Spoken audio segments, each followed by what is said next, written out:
how we met. First of all, we grew up in the same town. We went to the same schools. We were in the same church. And it wasn't until we were in a smaller congregation, and that's where I saw this young man who always looked so clean and sharp, and you can carry on from here what you saw. Okay, yes, it's like we're saying, a new church was started in about 1944, and it was the Emmanuel Church. It exists to this day. In fact, interesting for the Abbotsford Church is that Pastor Dave Rafidi went from Abbotsford to be the pastor of that very church, where we, as teenagers, became aware of each other. See, it was a new church, a smaller group, and so we noticed each other, and we started becoming friendly. We went, for example, in wintertime in Steinbeck, we went skating, and we might go for hot chocolate afterwards, and so we kind of became friends. Yeah, and we went for very long walks. That's where we got to know each other. So in any case, that's right. So we had, as we grew up in this little town, today it's a little city actually, and but we grew up maybe 3 blocks away from each other, and actually it's interesting that our brothers, each had a younger brother, and they already were friends before we were friends. So that was kind of interesting, and then we became friends. Yeah, carried on from there. And so, of course, like we say, 70 years ago this day, and Reimer could tell you, if she would tell you, that on that day, and it was during the middle of the week, the wedding, it was either on a Tuesday or a Wednesday. I'm not quite sure which it was. But there was a sit-down meal, made a potato salad, and Reimer was the one who peeled the potatoes and chopped up the eggs together with the mothers and so on. Yeah, that was then. We had 3 girls, and then we had a boy. But let's see. So we got married in 1950. So of course, 15 months down the road, our first daughter came along, born in September of 1951, was Marcia, and then Debbie 2.5 years later. And then, you see, in this little church that we went to, we were describing, missions was emphasized very much. Then many young people from our church went to Bible school, several different Bible schools, and we went to, I went to PBI in 1947, actually 3 years before we got married, and of course PBI, if they emphasized anything, that was foreign missions, and so really you felt if you didn't become a foreign missionary, you were almost like almost like an outcast or something. In fact, Mr. Maxwell would agree. He said, because so many places underemphasize foreign missions, he said, we probably overemphasize it. That's what he actually said. And so in any case, with these 2 daughters we had then, one was 3 years old and the other was about 10 months old, we went to Panama for a short missionary stint. Really, I was quite ambivalent about this. I'd like to be a businessman, but I thought everybody should try to be a missionary. So then we went to Panama, and we actually did quite well with learning the language and etc. But after we'd been there for about 3.5 years or so, I kind of felt that maybe that wasn't my best thing. Preaching, I was as good as Randy or something like that, So we actually, my brother, of course, was very much interested in having me join him in the business in Winnipeg, which we did after a bit, but we'd had a pretty interesting little experience in Panama where that changed our lives to actually have had that experience, Yeah, it was here that I had to learn to be a mother and a wife, and I, at that time, had to learn a language and fit into a new culture, and all those experiences helped shape me into who I am today. And I also had to teach our oldest daughter her grade 1. And of course, Alana, you know all about that. I was not a teacher, but there was no school, there was no other way. So those were very formative years where God shaped both of us into who we are today. Yeah. You know, I married a very resourceful wife. I was very blessed.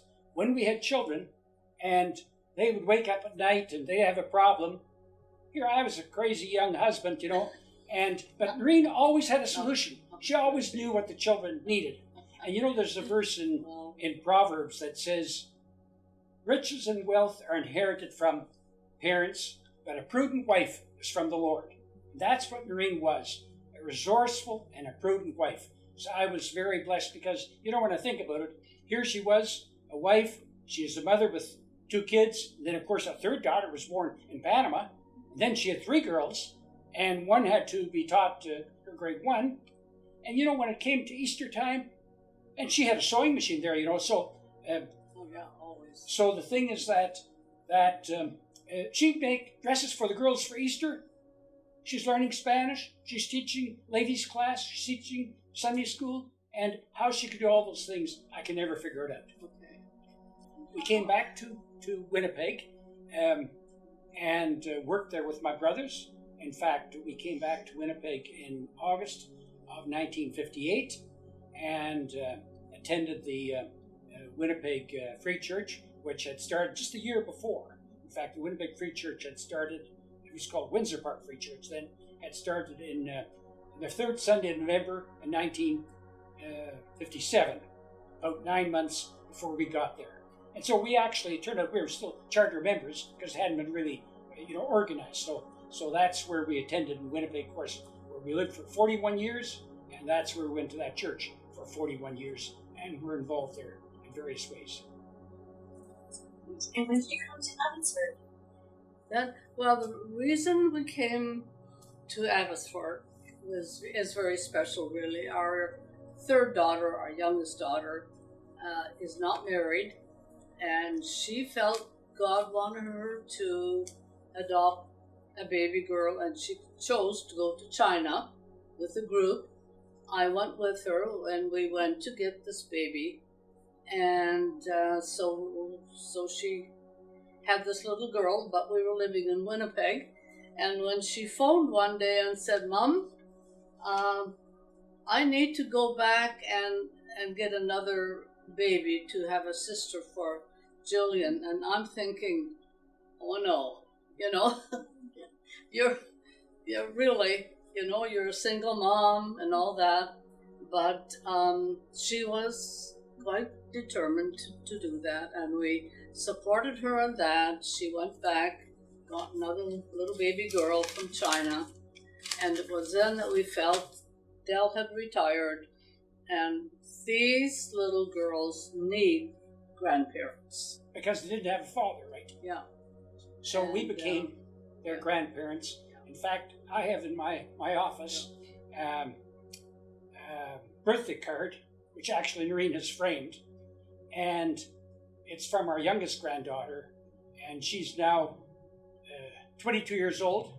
Yeah. And so when she came to Canada, she was 1 year old, or about 13 months old, and in that birthday card, which she's addressed to me on my birthday a few years ago, she says that she's extremely grateful that God chose me to become her grandpa. So that kind of touches your heart, doesn't it? Yeah. So we're... Yeah.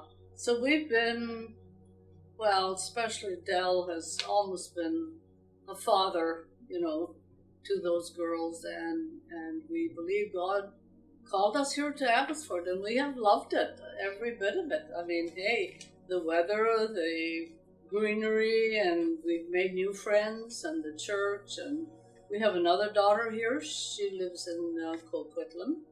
So it's been a double blessing, and it's been good. There have been, of course, things along the way with family that